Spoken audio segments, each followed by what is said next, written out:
My name is Tim Woods. I am with FireMon. How many here are familiar with FireMon? Do we have any FireMon customers in here? Couple. Awesome. Awesome. Awesomer.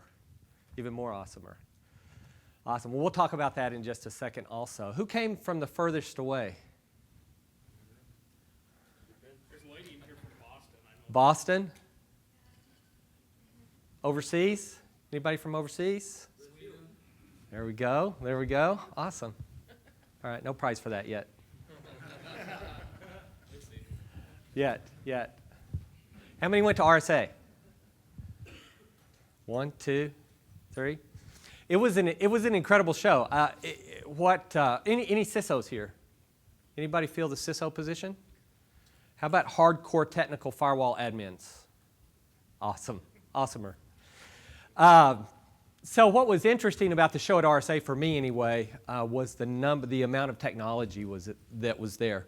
One of the things that struck me also there was the focus on threat hunting, end user detection, threat detection at the end user premise. But just the sheer number of technology vendors that were there, it was incredible. The average CISO has how many tools in their repertoire today? And when I say that, they have how many average things, technology solutions that they have to care and feed for? On the average? 10. 42. Sounds like we're playing roulette. Anybody else? Closest to the pin wins. 15, 20, 50, 30. All right, 50. It's 80. 80 tools. That's 80 solutions that they have to care and feed for. At FireMon, I head up the global SC community globally for my company. I have people spread all over the planet, from Asia to Brazil to Dallas to Canada, you name it. EMEA, all over the place. I also have the good fortune of talking to customers across almost every vertical, which gives me a really good perspective on some of the challenges that are being seen out there from a security perspective in the field, real-world challenges. And that's what we're focused on at FireMon, is real-world, trying to solve some of the real-world challenges that are out there. In some of these Innovation Alliance meetings that I have the pleasure of engaging with, one of the reoccurring themes is reducing that set of tools. And we'll talk a little bit more about that in just a second and how that relates to Next Generation Firewall as well. For those that don't know, aren't familiar with FireMon, we're based in Overland Park, Kansas City. Global presence, I said that. These are our solutions over here. Not going to really talk too much about that at all. However, I would invite you to visit our website. I'm also going to go through a survey that we did. I think that you'll find interesting. There's some additional information in the survey that I would invite you to hit our website and download that and take a peek at it. Some enlightening information I think that you'll find useful. But again, I have like I said, I have the pleasure of seeing a pretty good segment. And we're focused on listening, taking that customer feedback in, and trying to help give some time back in the day. Another reoccurring theme that I hear from the IT professionals that I talk with is, I'm doing a lot of mundane tasks that eat up my day that I'd sure love to automate. I'd sure like to become more efficient. Nor am I hearing anybody say that I have too many resources. What I am hearing is that we don't have enough resources. I have 15 priority ones on my plate, and I can get to 3 of them. And sometimes that's at the sacrifice of what? Security. So there's no doubt that people are excited about all the promises that NG brings with it, right? Next Generation Firewall brings with it a lot of new functionality added to the firewall itself.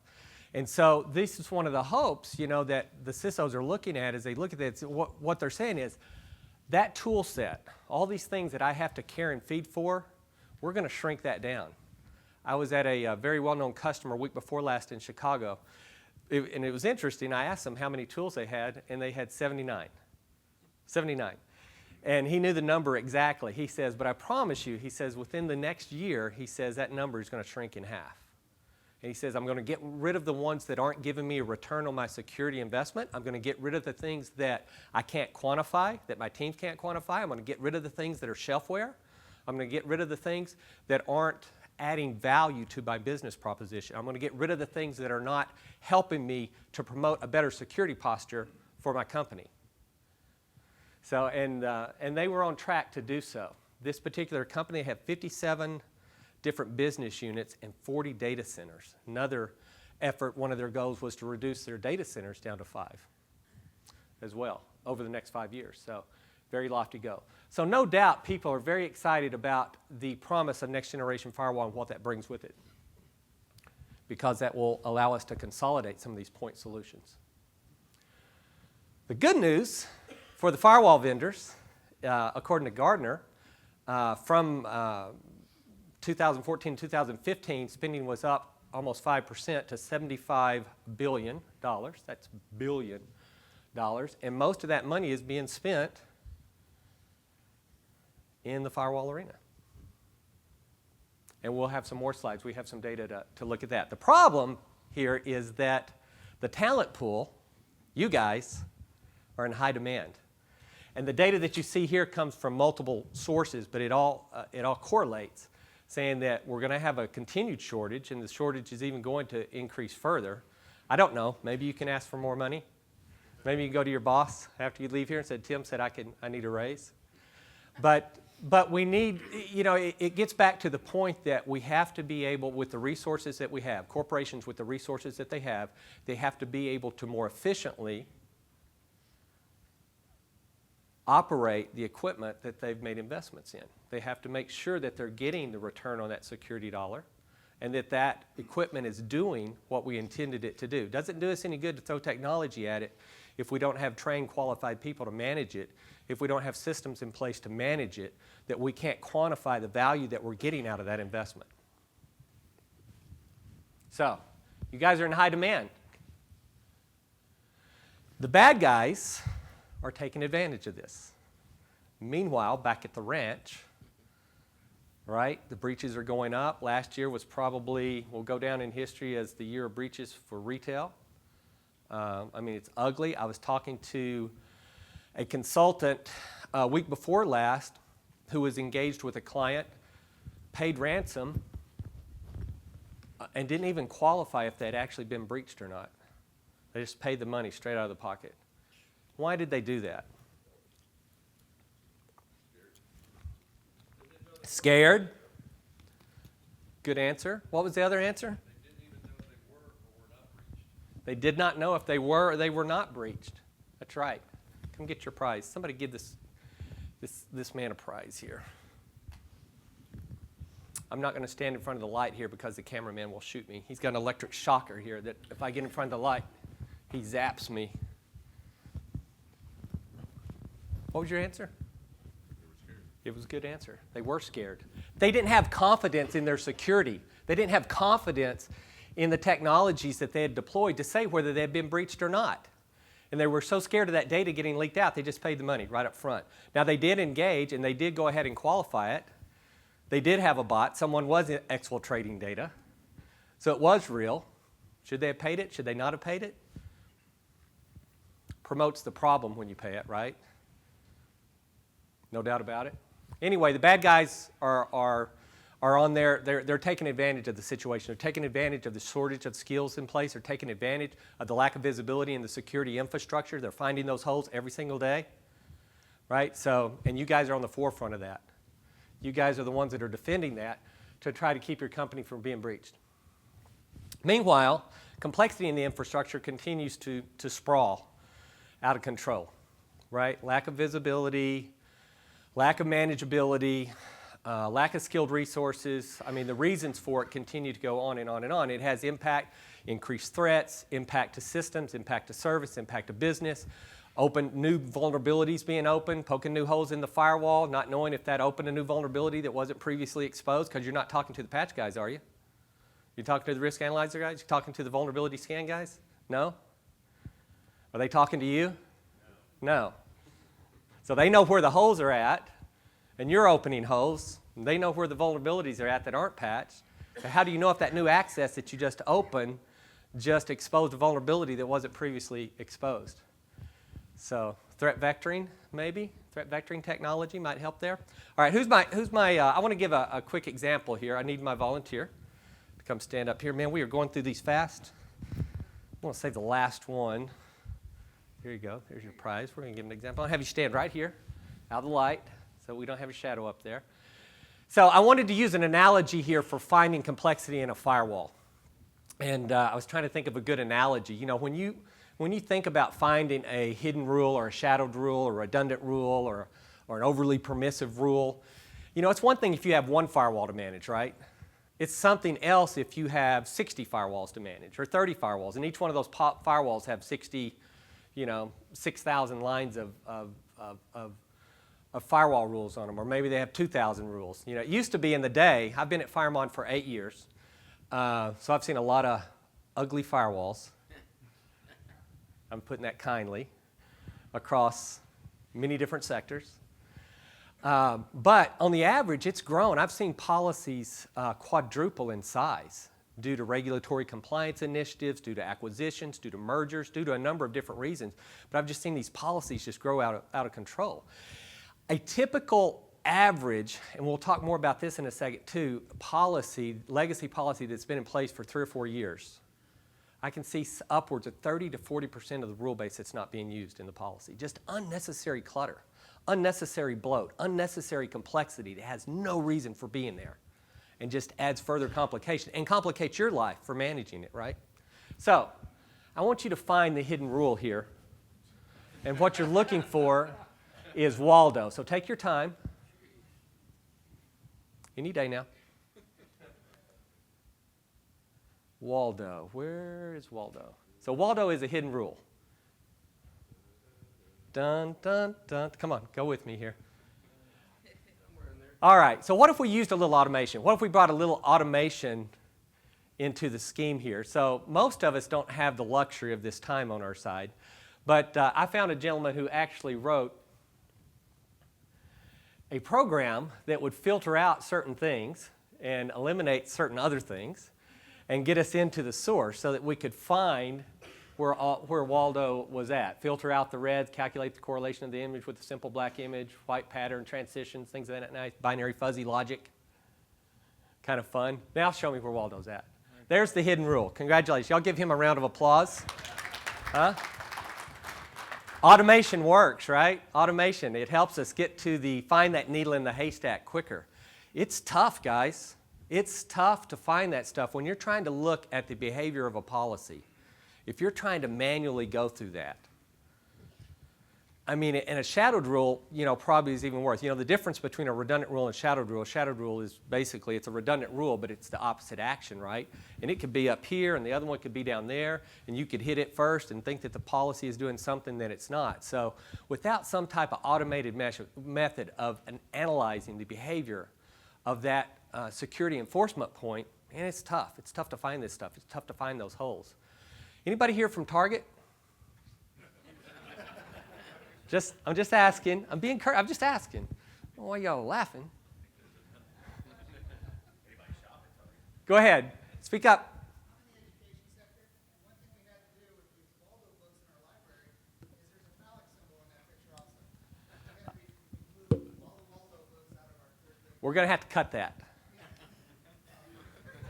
You won't be able to see it on mine. I made sure that this one was certified by Palo Alto before I put it up here.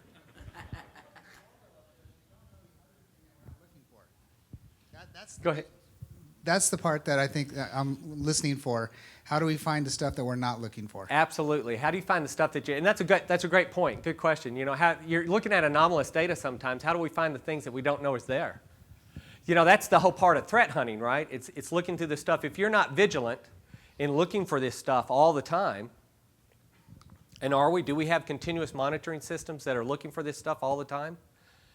I'm not really looking. So my world is not so much threat hunting as much as it is giving you security visibility to help you manage those security implementations better, right? To make sure that you're getting out of it what you put into it.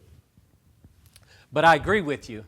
You have to remain vigilant. Today, especially, I used the example earlier of the person who paid ransomware, right?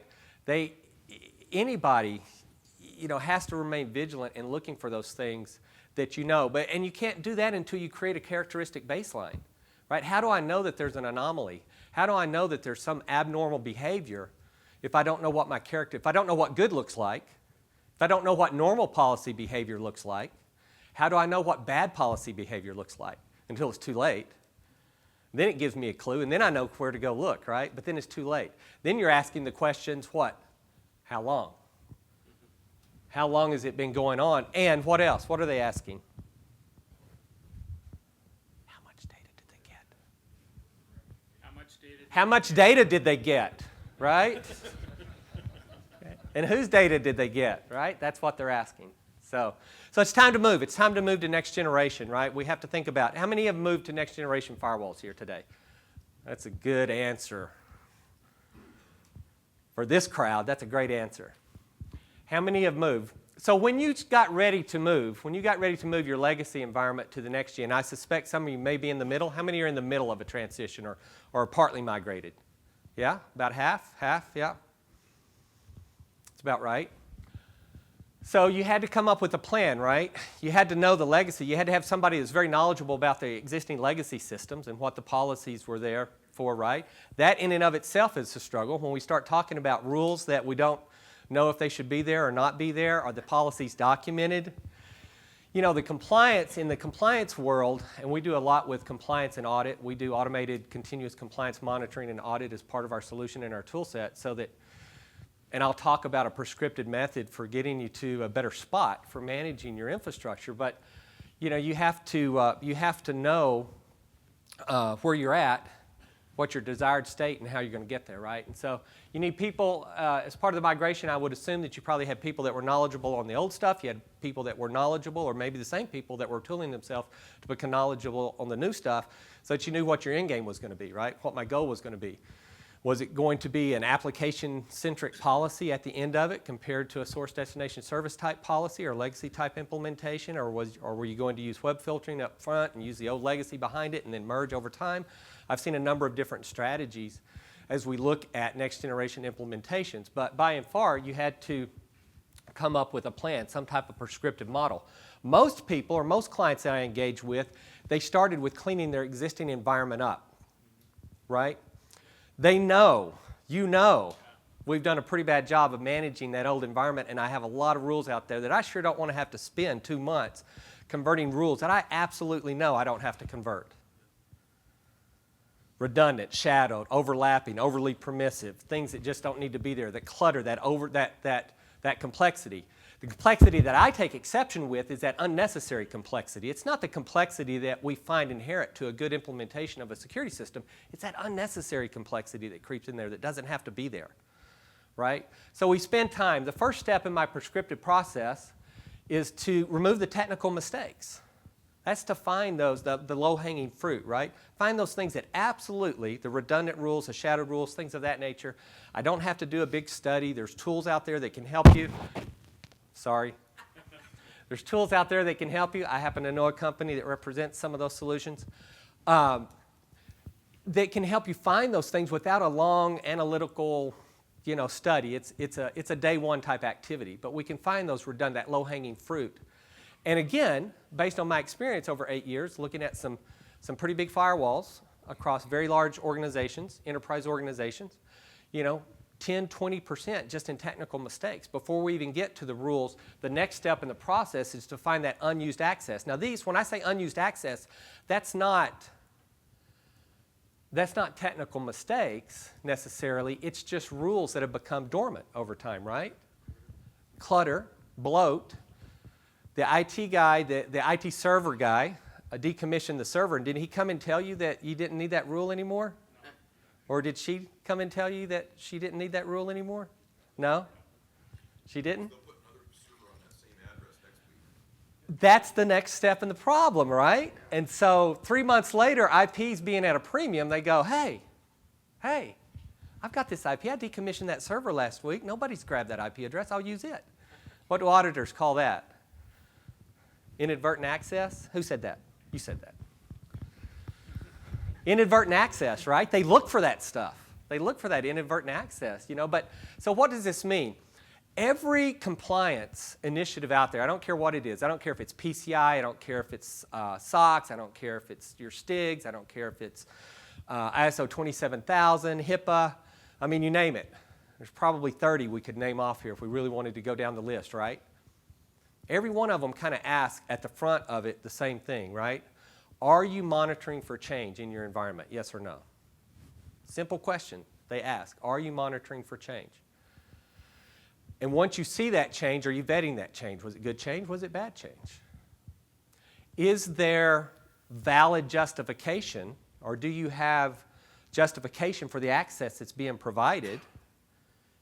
Is there an associated business owner to that access that's being provided? Are you reviewing your rules on some scheduled basis? And what's the last? Can you prove it?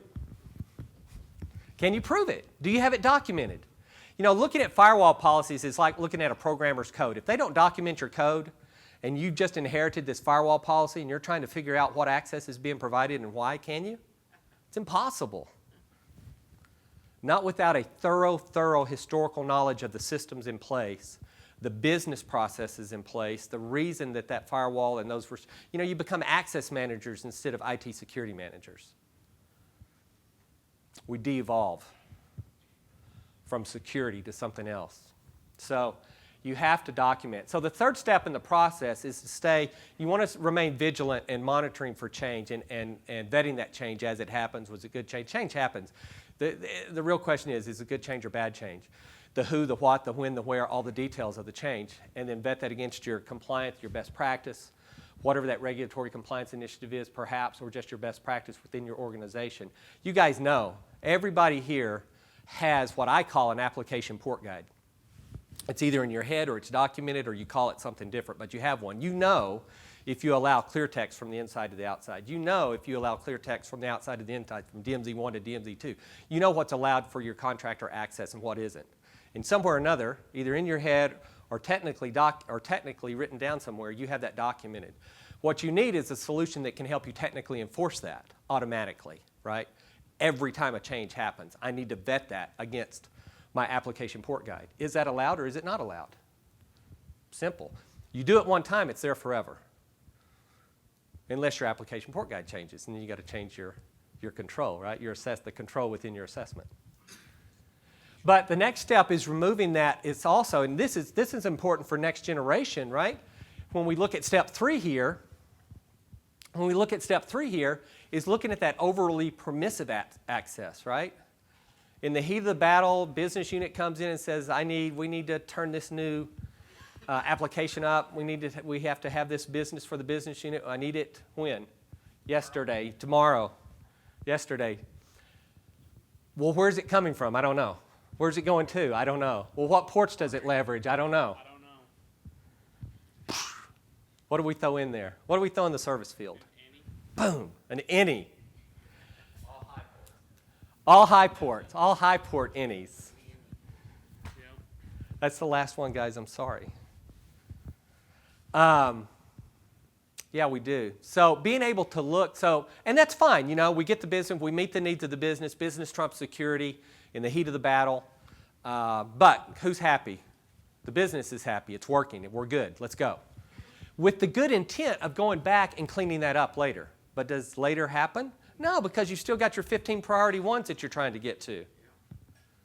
And so this takes on a life of itself. It gets buried within the policy of your 60, 70, 100, 300 firewalls, never to be heard from again until breach. Ouch. Right? So we need to be able to look at these things. Number one, we need to be able to bubble it up. We call it firewall complexity. What we're looking for, we have a particular report that we do that shows the most open firewalls within the real estate community that we're monitoring. And so what we're looking for there is probably something that isn't supposed to be. We're looking for those things that we wouldn't ordinarily see, but we're looking for firewalls that are too open, right? Firewalls are supposed to be typically restrictive or restrict access as opposed to allow access. But we can bubble up those things that are perhaps allowing too much access. Drill in on the firewall, drill in on the offending rule or rules that are adding to that complexity score, and 9 times out of 10, you know what I'm going to find? An any in a service field across multiple rules. I was in an engagement, a client was, this true story, Scout's Honor. We had the system up and they'd been collecting data for a couple of weeks. And we went in there to review the data with them. And we pulled up a complexity report. And 2 firewalls bubble up to the top immediately with 2 rules. Over 4 million, what I'll call data models across this one rule. 4 million data models across this one rule, meaning 4 million different access paths. We stopped the meeting right there so they could go fix it. Oh my God. Every one of you know the company.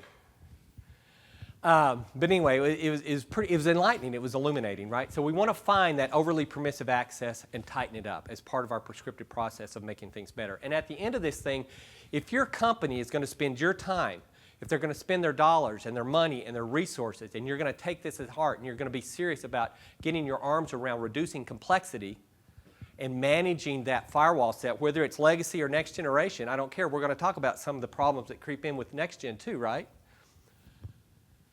You want to keep it that way. So the last step in the prescriptive process is what?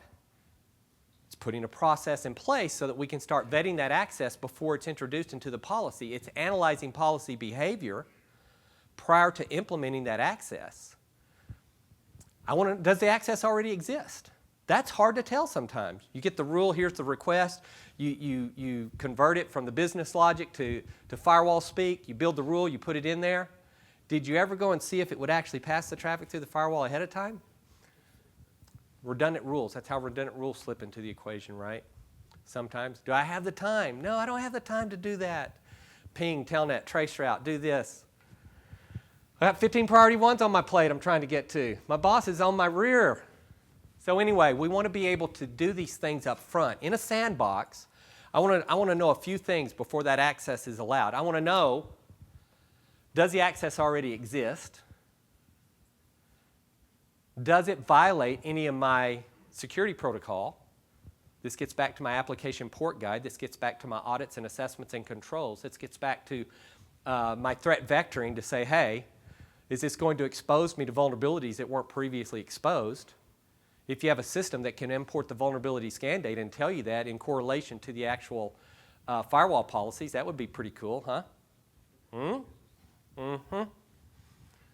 Anyway, you want to put a workflow in place that helps you vet that access out ahead of time and alert you of those problems before they happen, especially if you've done all this hard work on the front end. Because if you do all this hard work on the front end, you get that to a state that what you believe to be a better, manageable state that has increased your security posture. What's going to happen if I don't put a process in place to vet that access, continued access going forward? It's just going to go right back to the sad state of affairs that we found ourselves in the first place, right? Agreed? Agreed. All right, so we interviewed, we're about halfway through here. We're going to wind up here in about 15 minutes, guys, 20 minutes. We interviewed 700 professionals. This is our second year to do this. 700 IT professionals like yourself across pretty much every vertical. We asked them 21 questions, and I just pulled a couple of these out that I thought was interesting as it related to Next Generation Firewall. But we asked them questions about their environment, visibility within the security infrastructure, their plans for SDN, their plans for virtualization, their plans for cloud, and where they were with Next Generation Firewall. And so we did this year before last, and we did it this year, so I thought it was pretty interesting. The first question was, how critical is the network firewall as part of your overall security architecture today? And I'll let you read the pretty lines there. But if you combine the last two, 91% basically said that the firewall is as critical, if not more critical, than it's ever been to protecting their environment. 91% of the 700 individuals that we talked to. Would y'all agree with that? Would anyone not agree with that? Awesome. What percentage of your current firewalls are next generation? Now this is very interesting trend because I was part of the survey the year before, and it's up almost 20%. And I'm not going to make you do the math here, but up top you'll see the orange lines going further to the right represents 2016, as far as implementation. So the adoption is happening, right? It's real. You guys are living proof of that. When you raised your hand, I asked how many of you here were Palo customers or Next Generation Firewall customers, and almost everyone raised their hands, right? You're living proof, and you represent that segment. So at least 50% of the people that we talked to were on their Next Generation Firewall journey path. And it took a lot of different shapes, I mean, from, like I said, using just certain portions of the technology, a full stop, drop, and roll implementation, we'll call it, and then something in between. But we've seen a little bit of everything there. But regardless, they're committed. There's a strong commitment to moving to a next-gen state. To do what? To take advantage of that added functionality. So what do you gain? What do you want to gain from that? Well, there's a number of different things that you want to gain from that, from this new functionality, from these new features that are being built into the next generation world, right? Some of it's what I talked about earlier from a CISO or from an overarching strategy. We're talking about being able to reduce those tools that I'm having to care and feed for. It's also about reducing cost, right? Those tools that that CISO has in his repertoire that you guys are responsible for managing, somebody has to renew the subscriptions. Somebody has to manage that. Somebody has to keep them upgraded. Somebody has to do something. You have to have a response team when the bells and whistles and the lights start going off too, right?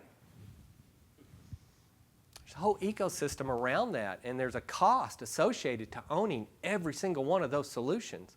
So where I can consolidate and get added functionality out of a single point solution, that's a huge benefit for somebody at the top that's looking at it from a dollar perspective.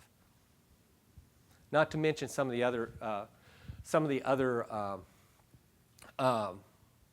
advantages that we gain, especially as it relates to application awareness. So increased adoption of next generation firewall with the hope of getting added functionality and added feature, and of course at the very end of the day, better security posture, an increased security posture. Agreed? Agreed. I love you guys. I think it's because it's early in the morning, because people usually aren't so agreeable with me. Anybody debate in high school? Anybody on the debate team? Awesome. We'll get along well. What are your top challenges with managing your current next generation firewalls? Here's what I thought was enlightening. It hasn't changed from our legacy. Hasn't changed. I'm concerned about policy implementation. I'm concerned about policy sprawl. I'm concerned about complexity. The same challenges that I have in the legacy world, we'll call it, legacy firewall, last gen to now gen, exist in the next G. And in fact, you could argue that it may even be, potentially, I don't think we completely know. I'll be the first to admit, I've managed legacy firewalls myself in my career. I don't have a next generation firewall at my disposal right now to manage, so you guys are smarter about this than I am, but I know there's going to be new problems on the horizons and new challenges on the horizon. I believe that we're well positioned as a company to help you face those challenges based on where we're at today and what we've done in the knowledge and the deep domain expertise that we have. But we know they're going to be there, right? So would everybody agree with that? Policy complexity, still going to be a major concern. Here's what I have learned in 8 years at FireMon that I hold to be true. As complexity goes up, as complexity in the security infrastructure increases, the probability of human error creeping into the equation also goes up. And it's not your fault. It's just going to happen intrinsically. Agreed? You can't manage what you can't see. So the three biggest challenges, number one, we talked about that prescriptive process, right? Number one being the cleanup. We need to monitor our firewalls real time. We need to have a continuous monitor in place. We need to be able to clean those things up and get our arms around the stuff that doesn't need to be there. Get rid of the clutter, get rid of the bloat, get rid of the unnecessary complexity, reduce that complexity profile, reduce our threat, our footprint, right? Increase our security posture, all of those good things that comes from that number one there. Number two is we need to put something in place that validates that, right? We want to add, compliance is a good thing. Compliance, I know for some of you hear the word compliance and you're just like, ugh, not again. It's like getting ready to put your bathing suit on at the beginning of summer, right? I got to go on a crash diet and hit that. You know, the auditors are coming in, oh my God, and everybody's running around in 15 different directions, right? But if you embrace compliance in the right manner, it can help you, right? It's not a silver bullet. We all know it's not a silver bullet, but it will help. When embraced in the right manner, it can take you down a road, and especially if you put in automated procedures that help you automatically look to make sure that your application port guide guidelines are being met. That's a lot of words.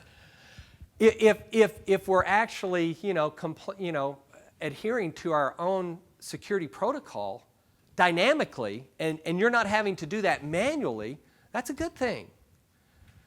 Tell me about it when it happens. Or if somebody violates something, at least promote it to a ticket. We have a module called Policy Optimizer, and if a control fails, we'll automatically assign somebody a ticket that says, hey, somebody needs to go look at this. And then you have a decision to make. Maybe we accept that temporarily, or we whitelist it, but at least I've assigned responsibility for somebody to go and correct it, to mitigate, to have a mitigated response to that when it happens. So in an automated fashion. So compliance, automated, continual compliance monitoring is not a bad thing. It's a good thing when done right. And it will save you hours. You can either go back and keep doing the same thing over and over and over and over again, or you can put an automated solution in place that helps you to get on top of that so that it does it for you. And then last, of course, change. We talked about policy automation. You've got to put a workflow in place. We've got to put a workflow in place so that we can analyze those changes up front. We can vet those changes up front to make sure that we have a consistent process in place. Consistent meaning that change isn't going to introduce an impact to the business. Change meaning that during those change windows, when we push those 24 changes at 2 a.m. in the morning, then I'm not up from 3 until noon the next day after those changes, and something breaks and we're like, okay, well, which change are we going to back out? Well, I don't know. Which one broke it? I don't know. Well, we need to get it fixed, hurry, before the boss gets in. So anyway, we want to put a process in place that helps us monitor that change and vet those changes out before we implement them into the actual policy. So here's my question to you. If we agree that we've done a less than stellar job, and again, I'm not pointing fingers here. I know the challenges that you're strapped with. I know the challenges. None of this stuff is trivial. Even when we go down that prescriptive model and doing those things, none of that is trivial. I get that. There's a lot of heavy lifting there and a lot of concerted effort and commitment, not just on your part, but commitment by your management to support you to get to where you want to go, right? Time, resources, money is involved. But if I've done a poor job managing 3 tuples of information, what are my chances of managing 6 tuples of information?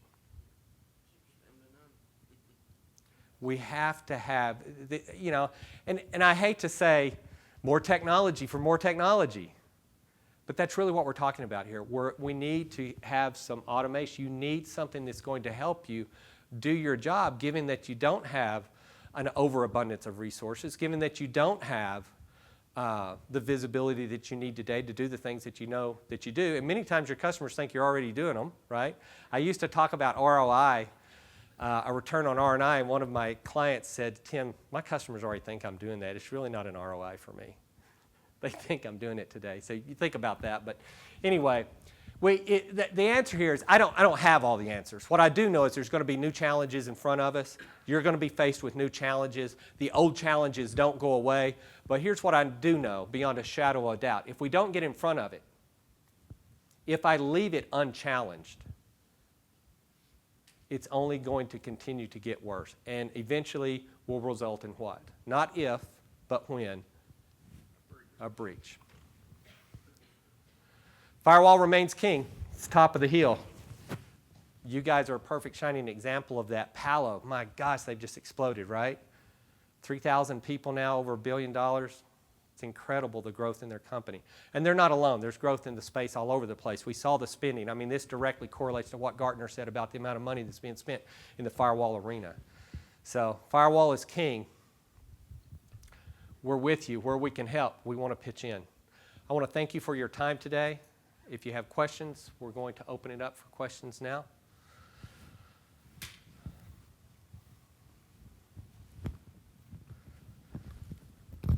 This vodka is smooth.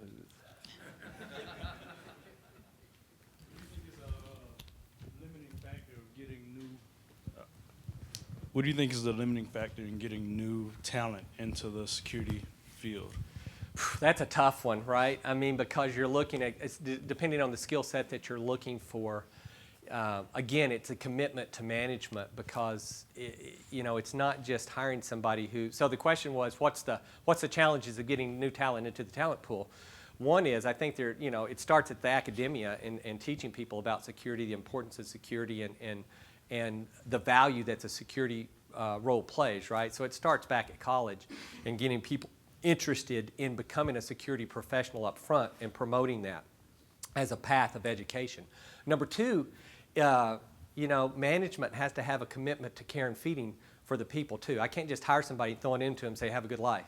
I got to train you. I got to invest in you, right? I got to make sure that you're happy doing your job and that you have the equipment that you need to do your job, because you're going to get exceedingly frustrated when the finger is pointed at you and you don't have the tools that you know that you need to do the job that you're being asked to do. So all of that kind of, it's a vicious circle, right? But it starts with management. It starts with a commitment from the company to make sure it's not just about hiring people and throwing money at it, because that's a temporary solution. Good question. People leave companies for one reason. For the number one reason somebody leaves a company is for why? Money? Who said management? I owe you a card. Give me your card, I'll get you a card. Give me your card, I'll get you a card. Management. They're unhappy with management. They don't feel supported. They don't feel like that they're being empowered. They don't feel like that they're being given the right tools that they need to do the job that they're being asked to do. It's the number one reason. Has nothing to do with money. Has to do with management and opportunity, growth. Any other questions? We had a lot of blending of layer 2 and layer 3 responsibilities, like trying to traffic shape with the firewall or sure. We get a lot of blending of layer 2 and layer 3 responsibilities, trying to use a firewall to traffic shape, for example. Right. How do you integrate that into a firewall policy? It's hard when you don't have an IP address to track, right? When it's a bump in the wire. Yeah, there's some challenges there, self-admitted. MAC addresses, lock it down. It's kind of like bridging, right? So it's a little tougher to do that. What I call bumps in the wire.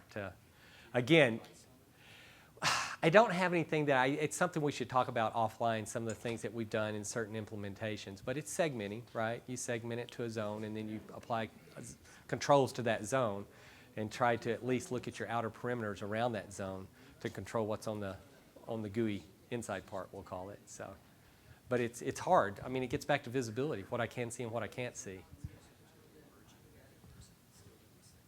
No, here's the interesting part. I see in SDN, I see it coming at us quick. What do we see coming at us real quick right now on the horizon?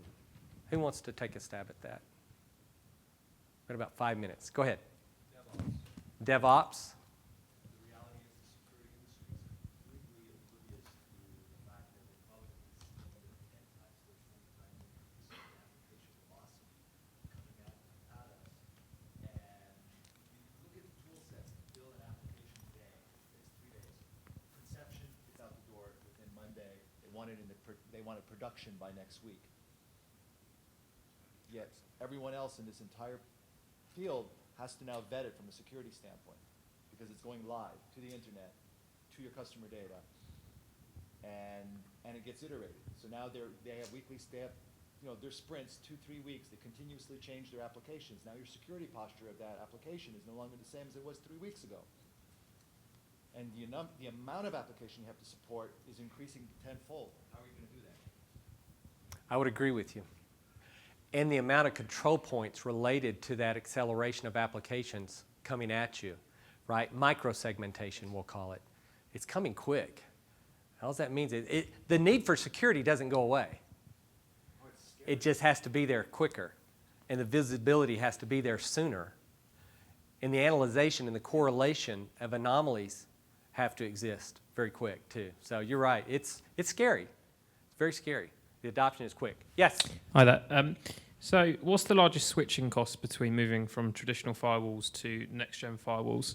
And how long do you think it takes before 100% of companies use next-gen firewalls?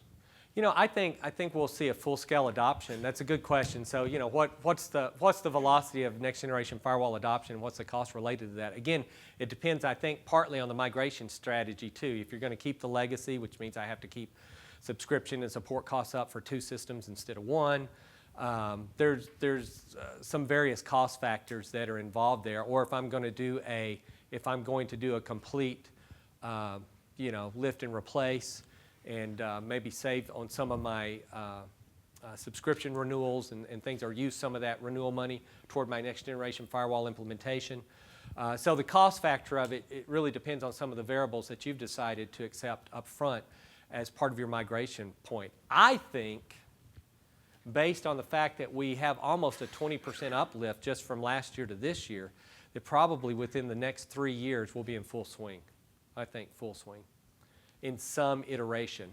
And the DevOps accelerations that we see is going to be maddening.